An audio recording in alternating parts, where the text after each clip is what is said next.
I sit rigid in my chair at Marino's, the downtown restaurant that costs more than my weekly grocery budget. Crystal glasses catch the light from chandeliers overhead, creating tiny prisms across the white tablecloth. The wine menu stands propped between salt and pepper shakers, $28 for the cheapest glass.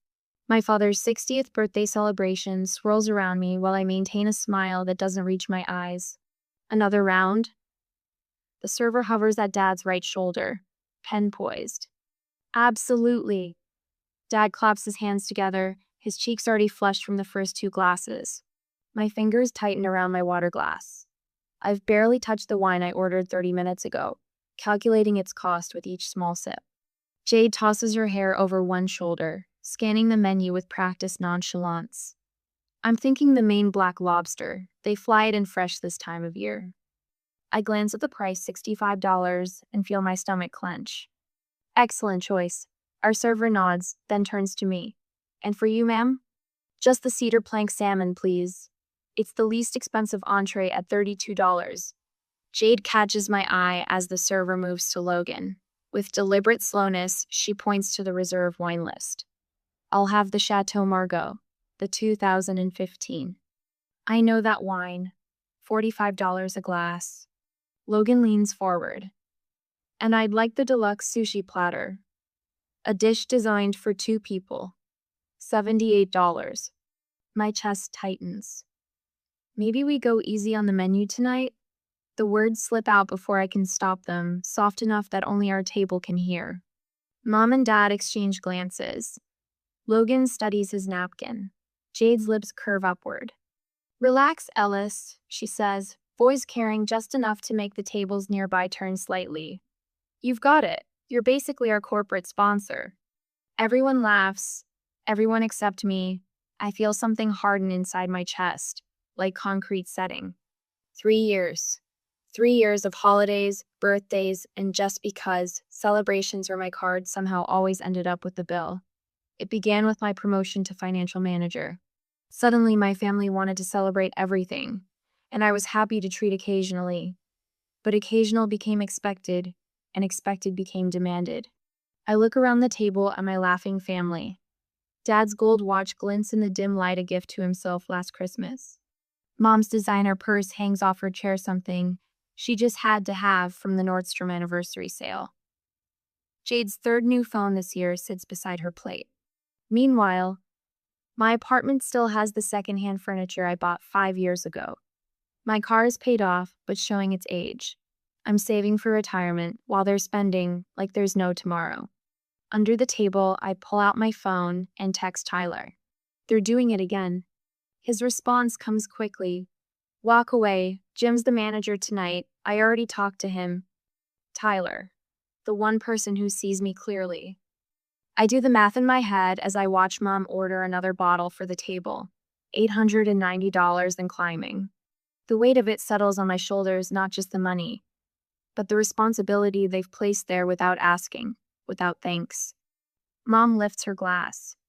To family, she says, meeting everyone's eyes but mine. That's when I know. 3 years of this is enough. I stand up, holding my phone as if it's just vibrated. I'm gonna step outside and take this call real quick. No one really looks at me. Dad nods absently, already launching into a story about his golf game. Mom adjusts her necklace. Logan and Jade are arguing about some reality television show. I walk toward the door, each step feeling strangely momentous. At the threshold, I pause and look back. My family continues eating, drinking, la finga tableau of pleasure at someone else's expense. For one heartbeat, doubt flutters in my chest. Then I remember Jade's smirk, the casual way they order whatever they want without a single thank you. I push through the door and step into the cool night air. I don't look back. The hostess smiles as I pass. Leaving already? Yes, I say, surprised by the steadiness in my voice. I'm finished. And I am. Finally, completely finished. What would you do if your family treated you like nothing more than a walking wallet? Would you keep paying silently? Or would you finally stand up for yourself? I chose self-respect, but the price was higher than any dinner bill. Stay with me to see what happened when the check finally arrived at the table. I sit in my car, engine off, listening to rain patter against the windshield. The parking lot of Marino's glows orange under sodium lights, each raindrop catching light like tiny falling stars. My phone lights up again the seventh time in 12 minutes. The screen displays our family group chat. 3 dots appear, disappear, then reappear as someone types, deletes, reconsiders.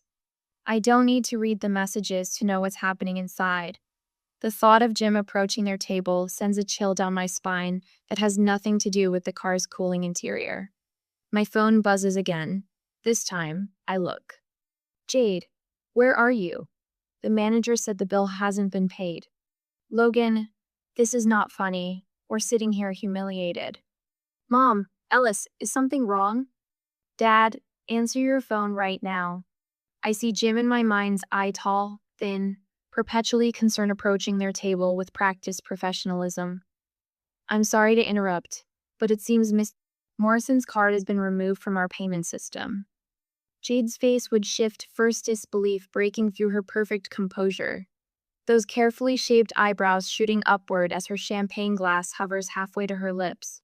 Mom would fumble in her designer, purse the $1,200 Prada she absolutely needed last month.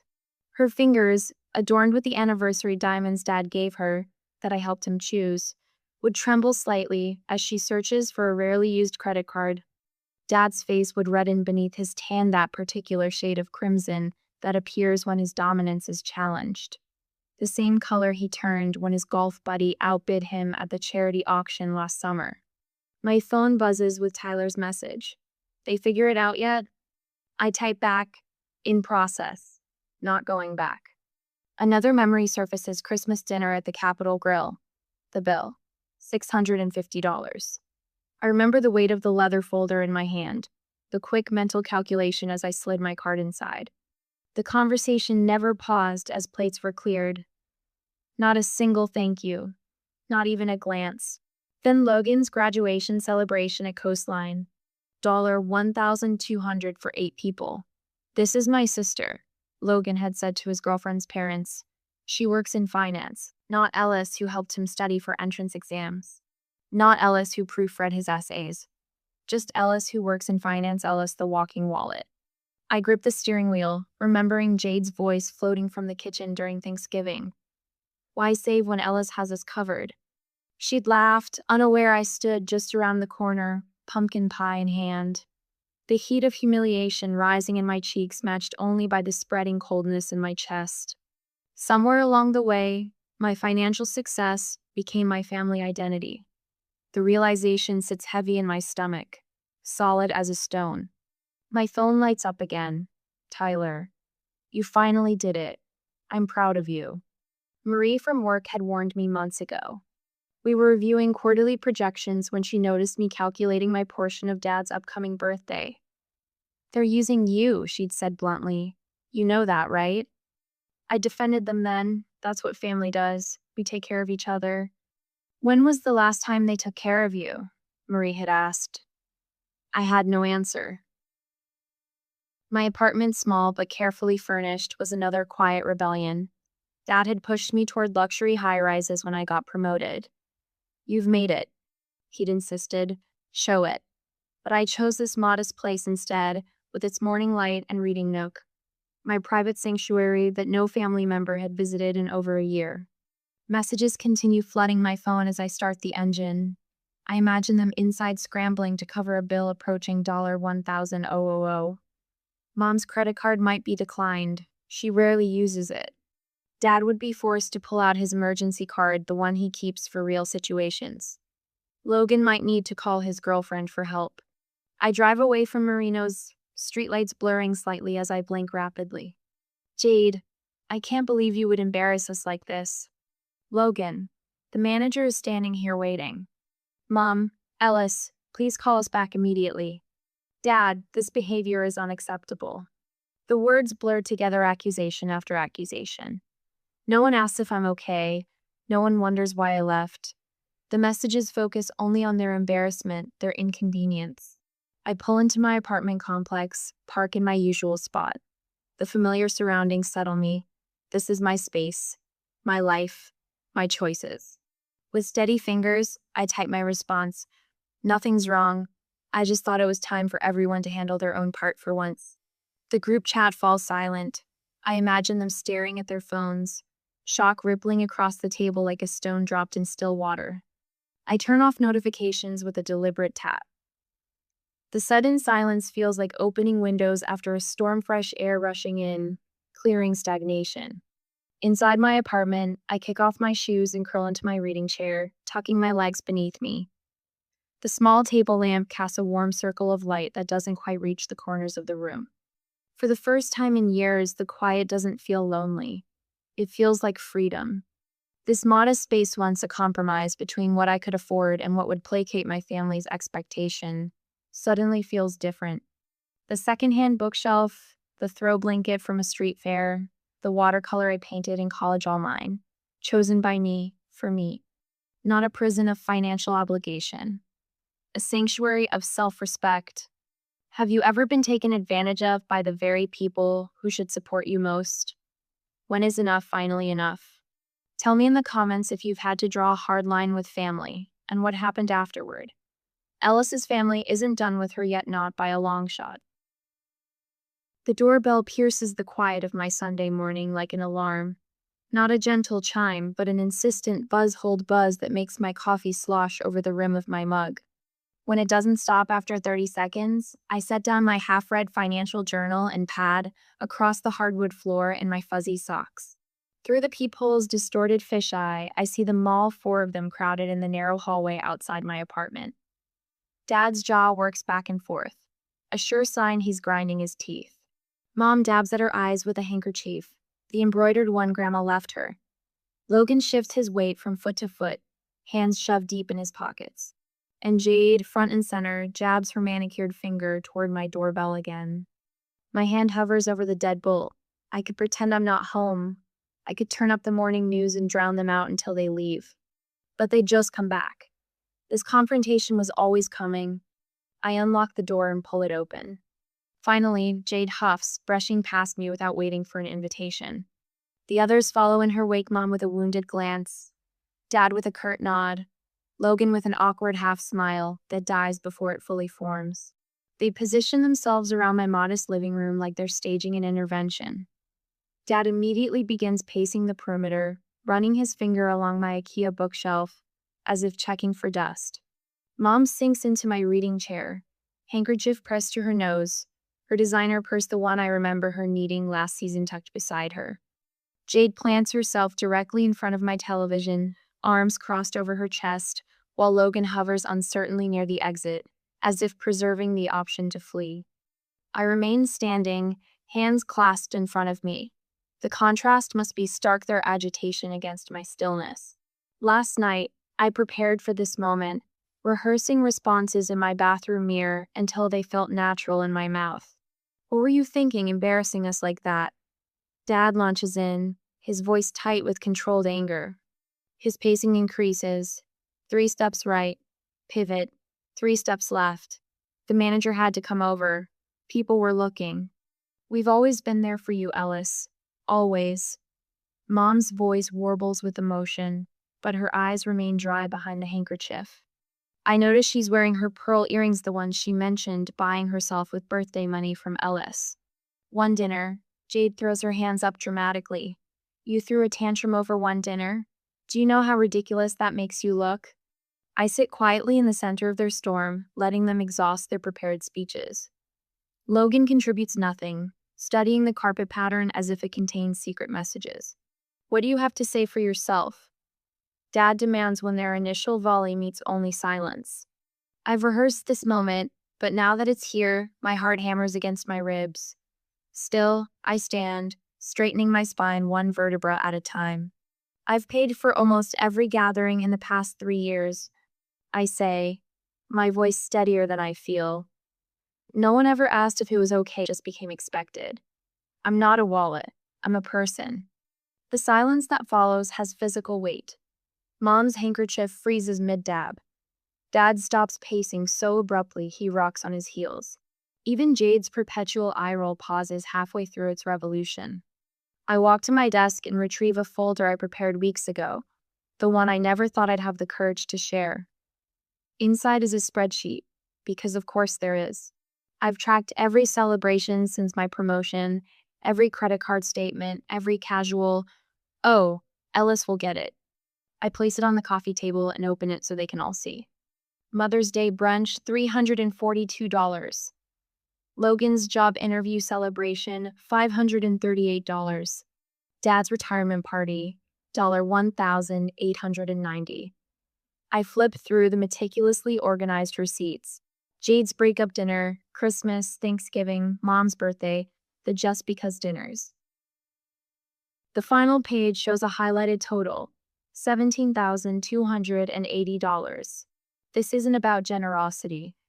I continue into their stunned silence. It's about respect. I would have happily treated occasionally if anyone had ever acknowledged it. But it became an expectation, not a gift. Jade recovers first, her face flushing crimson. You embarrassed the entire family over one dinner? That's messed up. She stalks toward me, finger pointed. You make more than the rest of us combined. What else are you spending it on? Your exciting life of financial journals and sensible shoes? This wasn't just one dinner, I reply, holding my ground. This was the final straw after years of silence. After all we've sacrificed for you. Mom's tears now fall freely, her voice rising to that familiar pitch that used to send me scrambling to make amends. All the opportunities we gave you, the support through college. Something inside me shifts. Name one sacrifice you've made for me in the last 5 years. The question lands like a stone in still water. The ripples of silence spread outward as they search for an answer. Any answer. We're family, Dad finally says, as if that explains everything. Yes, I nod. And family should respect each other. Jade snatches her purse from the couch. You'll regret this, she hisses, moving toward the door. Don't think you're better than us. I'm not better, I say quietly. I'm just done being taken advantage of. They exit one by one, a reverse procession. Logan with a backward glance, I can't quite interpret. Mom with a fresh wave of tears. Jade with a dramatic door swing that would be comical in another context. Dad is last. His hand on the doorknob, he turns to deliver his parting shot. Your mother raised you better than this. The words are meant to cut, to reopen that lifetime wound of wanting to be good enough. But something has hardened in me, a protective shell around my newly discovered self-respect. She raised me to respect myself too, I say as the door closes. Alone in my apartment, I release a breath I've been holding for 3 years. The silence feels different, now not lonely, but peaceful. For the first time in a long time, I haven't paid for my family's approval.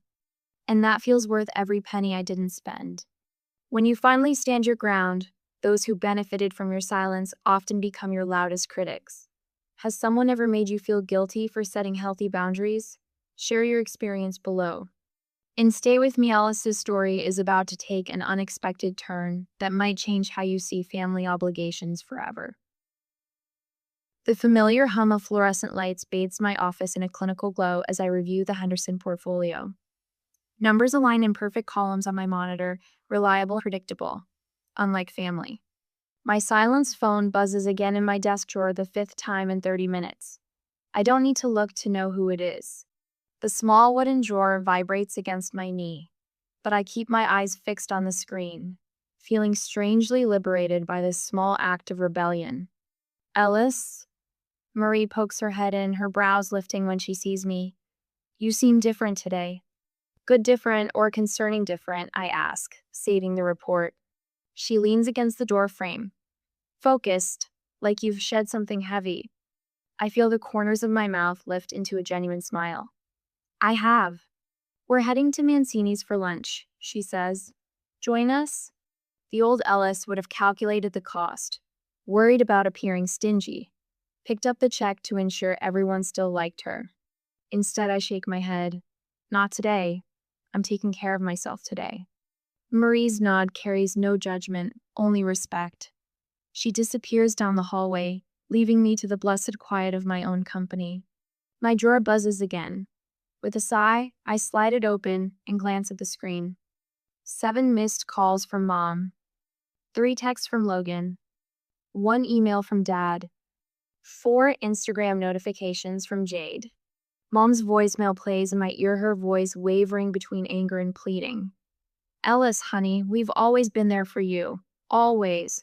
This silent treatment isn't like you. We're worried. I delete it and move to the next. Your father is beside himself. Is this how you repay everything we've done for you over one dinner? And the next. I raised you better than this, Ellis Catherine Morrison. By the 6th message, tears have crept into her voice. Please, sweetheart, just call us. We're family. Family sticks together. Dad's email is shorter, more direct. Your behavior was unacceptable and embarrassed this entire family. We expect an apology and a conversation about family responsibilities. Soon. Logan's texts attempt an awkward middle ground. Hey sis, everyone's pretty heated on. Maybe we could grab coffee? Just us. I get why you're upset, but family's family, you know. But it's Jade's Instagram that truly twists the knife. A filtered throwback photo of our family at Thanksgiving 3 years ago, standing slightly apart, everyone smiling. The caption reads, Missing simpler times when some people valued family over money. Heartbroken. Family first. 27 likes. 3 sympathetic comments about selfish siblings. Something hardens in my chest, not like concrete this time, but like steel being tempered. With deliberate movements, I open my messaging app and Emily group chat. My fingers hover over the keyboard. I type, delete, and type again. If I'm only valued when I'm paying, then I'm no longer part of this conversation. Don't contact me unless it's with respect. I press send before I can second-guess myself, then block the chat. That evening, I stand before the photo wall in my living room. Crystal frames hold snapshots of a family that exists only in these frozen moments, Dad teaching me to ride a bike, Mom braiding my hair, Logan and me building sandcastles, Jade and I in matching dresses at Easter. One by one, I take them down, considering each before making my decision. Some return to the wall. Others go into a box I slide under my bed. Not discarded, just distanced. Tyler arrives with takeout as I hang the last frame. How are you holding up? He asks, setting containers on my small dining table. Better than expected. I sink onto my couch, suddenly exhausted. But I think I need to be clear about boundaries with you too. His eyes widen slightly, but he sits across from me, listening intently as I explain my need for financial independence, my fear of being valued only for what I provide, my determination to build relationships based on mutual respect. I don't want to be anyone's ATM again. I finish, throat tight. Tyler takes my hand, his palm warm against mine. I hear you, and I'm with you. 3 days later, an email from the firm's managing director lands in my inbox. I've been promoted to senior financial manager effective immediately. The office erupts in genuine congratulations. Marie organizes an impromptu celebration in the break room with supermarket cupcakes and paper cups of sparkling cider. No one expects me to pay for anything. No one wants anything except to share in my success. My mentor, Diane, insists on taking me to dinner that weekend. When the check arrives, she smoothly hands over her card. My treat, she says firmly when I reach for my purse. You've earned this. I struggle with the unfamiliar feeling of accepting generosity without strings attached. Thank you, I manage. The following Tuesday, Mom appears in the lobby of my office building. Her face is carefully made up, but her eyes are rimmed in red. I guide her to the Courtyard Cafe, its public setting ensuring our conversation will remain civil. We miss you, she says immediately, clutching her purse like a shield. Family sticks together, Ellis, always. I stir my coffee slowly. I love you, Mom. Her shoulders relax slightly. But love without respect isn't love at all. Her eyes fill with tears, but I don't reach to wipe them away. Some lessons need to be felt to be learned. I arrive 20 minutes early at Barney's Diner, the kind of place where the vinyl booths have small tiers repaired with duct tape, and the coffee comes in thick white mugs that have seen thousands of refills. Not a crystal glass or a sommelier in sight. Perfect. My hands remain steady as I slide into the corner booth that gives me a clear view of both the entrance and the emergency exit. Old habits from my childhood always have an escape route. I position myself on the bench facing the door and arrange the laminated menu in front of me like a shield. The waitress, a woman with silver-streaked hair piled into a practical bun, approaches with a coffee pot. "Just you today, hon." "Four more coming," I say, checking my watch. "But I'll take that coffee while I wait." I wrap my hands around the mug, drawing warmth into my fingers while mentally rehearsing the words I've practiced for 3 weeks. 3 weeks of silence. 3 weeks of ignored calls and deleted voicemails. 3 weeks of finding my voice. The bell above the door jingles, and they enter like a funeral procession, Dad first, shoulders squared in his tailored blazer. Then Mom, with her nervous smile, followed by Logan, who scans the room like he's checking for witnesses. And finally Jade, sunglasses perched on her head despite the overcast day. They spot me immediately. There's a moment of collective hesitation before they approach, as if crossing the worn linoleum requires special courage. Ellis. Dad slides into the booth opposite me, the others arranging themselves around him. No hugs, no kisses on cheeks. The temperature seems to drop 10 degrees. I don't smile. I don't frown. I simply nod and take another sip of coffee. Dad clears his throat, straightening his silverware with precise movements. "I think it's time we put this foolishness behind us, don't you?" The words land like a slap. Foolishness. 3 years of financial exploitation reduced to childish behavior. Mom reaches across the table, her manicured fingers stopping just short of touching mine. "We're family, Ellis. Families stay together no matter what." Logan shifts beside her, eyes fixed on a ketchup stain near his elbow. "It's been weird without you," he mumbles, the closest thing to sincerity I've heard yet. Then Jade leans forward, her voice dropping into the honeyed tone she uses for job interviews and first dates. "I know I can be thoughtless sometimes. We all get caught up in our own lives, and maybe we didn't realize how you felt. But that's no reason to throw away years of family connection." The subtle blame wrapped in velvet words, "how you felt, not what we did." Throw away, like I'm the destroyer, rather than the one who finally stopped accepting destruction. I let the silence stretch until they've all run out of prepared speeches. The waitress approaches, but I give a small shake of my head, and she retreats. "I need to know," I say finally, my voice quiet but clear, "if you understand why I walked away." The question hangs in the air between us. Mom blinks rapidly. Logan steadies his hands. Jade's smile hardens at the edges. Dad waves dismissively, his gold watch catching the fluorescent light. "You felt underappreciated. We get it. Can we move on now?" Felt underappreciated, not were underappreciated. The distinction speaks volumes. I place my hands flat on the table, fingers splayed against the cool laminate. The gesture anchors me as I lean slightly forward. "That's not enough," I say evenly. "I need actual change, not just temporary awareness."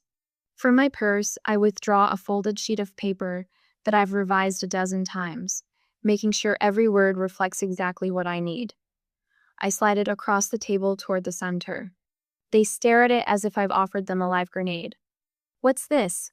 Mom asks, though she makes no move to pick it up. "My terms for reconciliation." Dad snatches the paper, unfolding it with sharp movements. His eyes scan the contents, his complexion darkening with each line. Mom reads over his shoulder, her lips parting slightly. Logan cranes his neck to see, while Jade simply waits, arms crossed. "Separate checks at all future gatherings?" Dad sputters. "Acknowledgement of past financial imbalance? A moratorium on comments about your spending habits?" He slaps the paper down. "These are ridiculous demands." I stand slowly, gathering my purse. The calmness in my movements surprises even me. "They're not demands. They're boundaries. There's a difference." Dad's face flushes deeper. Mom's eyes fill with tears. Logan looks torn between embarrassment and admiration. But it's Jade who surprises me. "Wait," she says, one hand raised. The usual smirk is gone, replaced by something I haven't seen on her face in years uncertainty. I think. I think she's right. Logan's head snaps toward her. Dad's mouth opens and closes without sound. Mom freezes mid-dab of her handkerchief. What? Dad finally manages. Jade shrugs, not meeting anyone's eyes. We've been treating her like an ATM. If Ryan did that to me, I'd have lost it way sooner than she did. The admission cracks something in the tableau of family unity they've presented. For the first time in 3 weeks, I feel a flutter of hope beneath my ribs, small and fragile, but present. I remain standing, not quite ready to sit back down, but not walking away either. This unexpected moment of honesty has created a fork in our path, and I'm suddenly uncertain which direction we'll take. I adjust the small bouquet of sunflowers in the center of my dining table, stepping back to survey my handiwork. The tableau second-hand find I refinished myself last month gleams under soft lighting. Nothing fancy, just a simple lasagna, garlic bread, and a fresh salad. My kind of hospitality. Need help with anything else?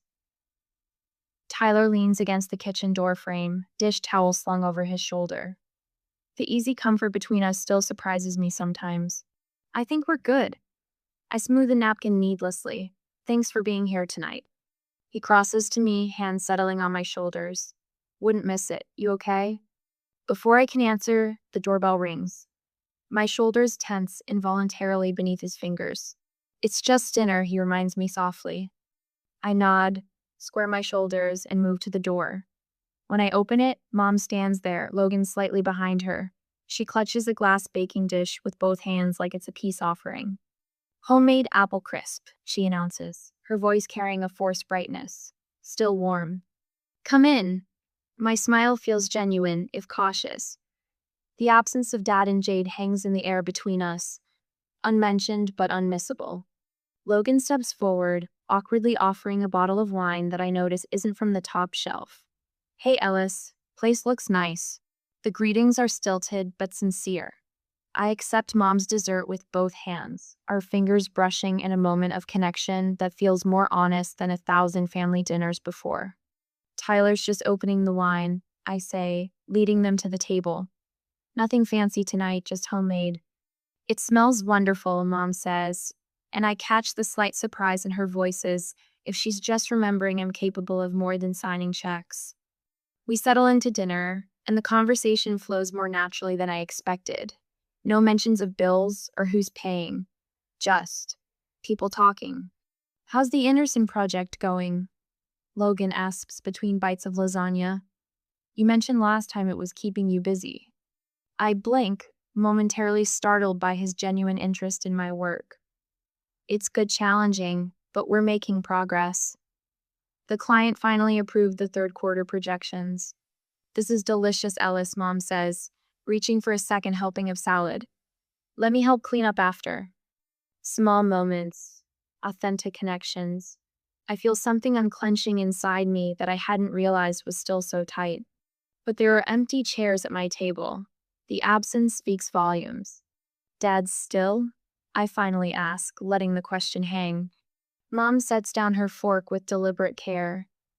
Your father isn't ready yet, she says quietly. Jade sides with him.